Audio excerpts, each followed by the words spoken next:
พามาแวะสวนยางเป็นยังไงยางไม่ได้กิดหลายมื้อ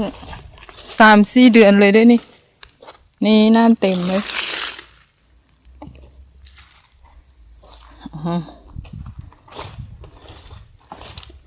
นี่กรีดได้ซ้ำนี่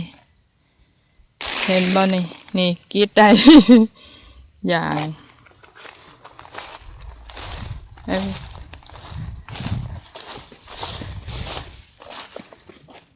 มาลูกน้ำเต็มเลยเนี่ยเห็นลูกน้ำเต็มต้องเทออกแล้วก็แข็งไว้ให้มันแห้ง